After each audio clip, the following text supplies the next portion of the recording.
This video from Holly in Leeville Thursday shows a waterspout. Look at this, making landfall at a shipyard. You can see it just toss around an 18-wheeler. My goodness. Hannah, hopefully no more waterspouts like this, but it's a reminder that these things can form so quickly in the summer, right?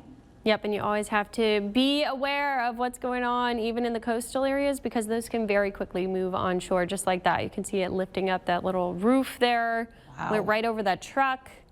You got to keep a close eye on what's going on. Those can form on the lake. They typically form in the coastal areas, especially in the morning hours. So watching for those closely every single day, of course.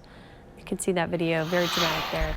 Those water spouts, when they come on land, it's now a tornado, so that's the only difference between the two.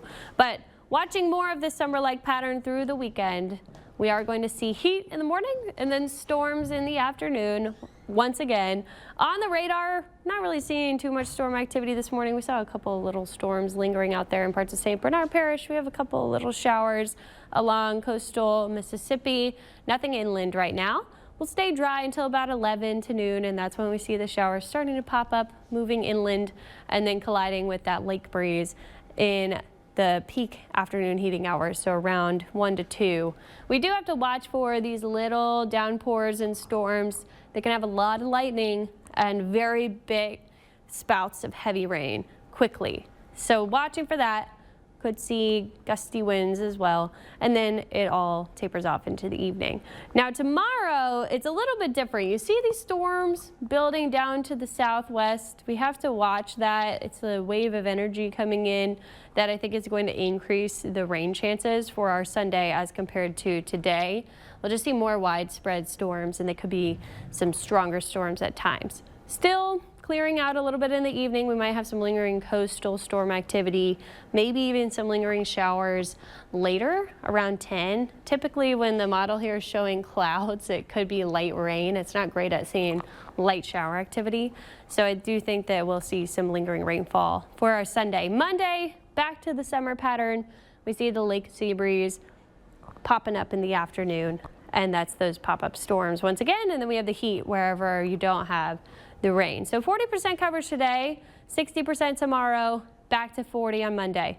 Tuesday, Wednesday, we're going to increase those rain chances again because I think we'll see a stormy pattern starting to build in the northeastern Gulf. First, I want to look at the tropics. We have a lot going on down to the south of us that we need to watch. Now, this is not going to be a threat to us. This area that the National Hurricane Center is outlining in the Bay of Campeche, low pressure system there. It has a very short space to try to form something. It has a medium chance over the next 48 hours, and anything that does form will go straight into Mexico. So this is not a threat for the northern Gulf. We also have this area on the eastern Pacific side with a high chance of formation. Because there's two systems here, a strong system unlikely, especially in the Bay of Campeche. But we do have a lot of thunderstorm activity happening around the Yucatan.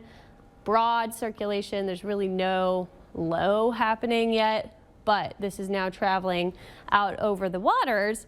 If you look at the temperature though of the waters down there, very cool compared to average or right around average. So it's still warm, but we're not seeing really warm sea surface temperatures like we are in the northeastern Gulf. So hot up here to the north, and then off of the east coast, very anomalously warm waters. I'm showing you these two areas because that might be the places to watch as we go in the future. So after, of course, the system that we'll watch down to the south, we have a cutoff low in the upper levels that's meandering and sitting over northern Florida all the way through the week. Anytime we have that happening, you have to watch for potential tropical mischief. Even if we don't see a system form, there will be a lot of storms in that Big Bend region all the way through the Panhandle. And then we see an upper level low coming by to the north that swings this down to the east. And this is when we could see a system form as well, when it comes back off the east coast over those warm waters there. Regardless of formation, very wet for the Panhandle, for coastal Alabama and Mississippi, and then we're right on the edge of that bullseye. Okay. So if you're going to the beach for the 4th of July, definitely have to watch the forecast there. It does look like it's going to be very stormy through this week for those areas east of us. We have our rain chances high to Tuesday, Wednesday, and Thursday. There's a chance that we're right on the edge of the storm activity, but because that low is in the region, it might increase our typical run-of-the-mill So would you say storms. if you're trying to just do like a quick drive to Destin or something, it might be better to just do a pool day here?